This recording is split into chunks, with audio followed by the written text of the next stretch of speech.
Bonjour tout le monde, aujourd'hui on va apprendre la subdivision, la complexité des objets qui sont importés dans votre scène. Pourquoi c'est très important de suivre ce tuto? Parce que ça impacte beaucoup de tutos et ça pourrait expliquer pourquoi certains des tutos ne marchent pas en utilisant des objets divers et variés. Je vais vous montrer tout de suite un exemple. Prenons un primitif très simple, par défaut, voilà, on importe, bim. Ce primitif est très simple, mais en plus d'être un primitif, voilà, c'est un objet simple qui ne pourra pas être utilisé dans diverses scènes telles que le smoothing modifier, tel que le... qu'est-ce que j'avais utilisé d'autre? Pas mal de choses. Le smoothing modifier et le dans d'autres cas de figure, ah oui, le déformeur aussi, voilà, ça m'est revenu. Le déformeur, de toute façon, j'avais expliqué dans la vidéo tutoriel sur le déformeur pourquoi cette notion est très importante de comprendre, connaître la complexité d'un objet qu'on va utiliser. Parce que sinon, on ne pourra pas s'amuser à le déformer ou à le modeler.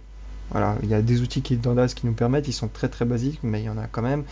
Et si vous voulez utiliser, il faut comprendre, faut connaître la complexité de votre objet. Alors comment le savoir? Il y a un moyen.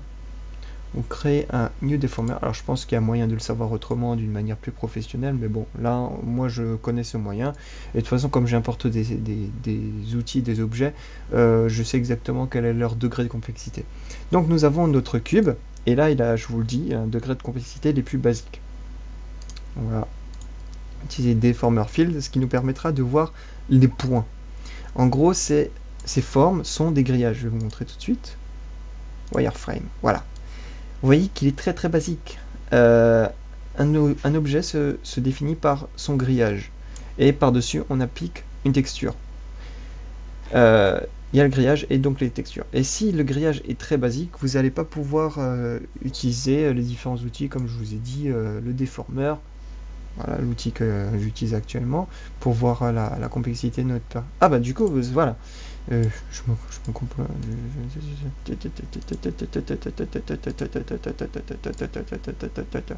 C'est reparti. Bonjour tout le monde, aujourd'hui je vais vous apprendre à cerner la complexité d'un personnage et d'un objet dans une scène pour pouvoir savoir si justement votre objet ou votre personnage est capable d'être modifié avec le déformeur, l'outil déformeur ou l'outil smoothing modifier.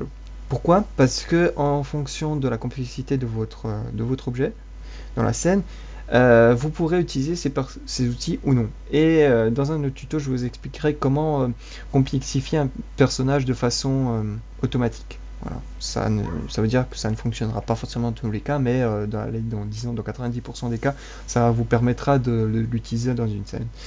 Nous allons donc du coup apporter un personnage, une figure. Donc nous allons prendre Basic Femal qui est un personnage qui est assez complexe. Et comment le savoir? Ben simplement vous allez prendre Wireframe.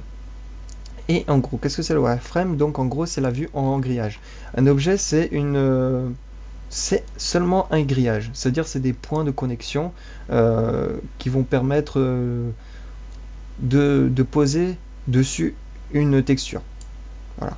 Donc dans un objet en 3D, nous avons le grillage et les textures qui sont posées par-dessus. Voilà, ça c'est les deux trucs les plus basiques.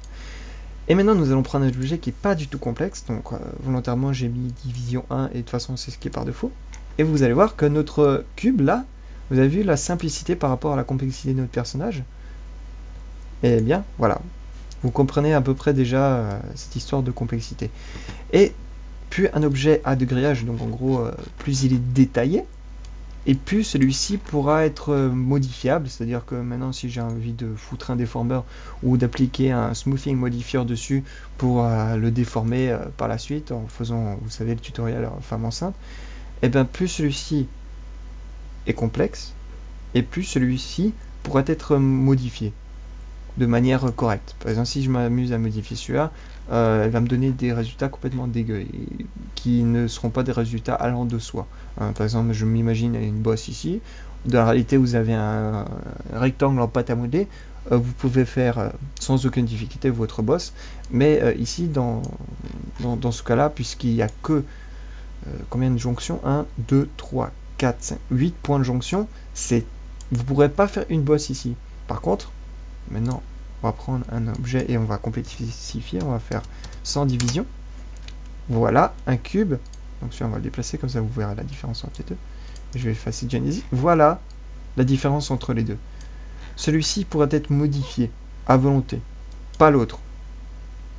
Et du coup, ça va expliquer pourquoi il y a certains objets que vous allez importer. Vous allez dire, mais attends, Alex m'a expliqué qu'on pouvait modifier ou déformer un objet, et puis là ça ne marche pas, ou ça me fait des résultats complètement bizarres et biscornus.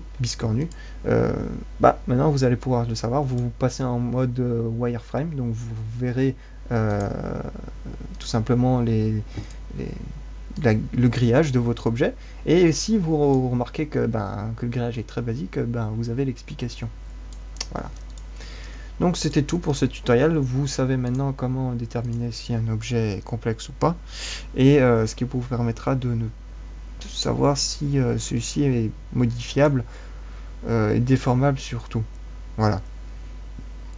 N'hésitez pas à liker, à voir d'autres tutos, puisque ce tuto est lié avec les autres. Favoris, abonnez-vous si vous avez envie. Et on va se retrouver pour d'autres tutoriels, bien évidemment sur Daz Studio 4.7 et Pro. Allez, moi je vous dis à ciao, bonsoir.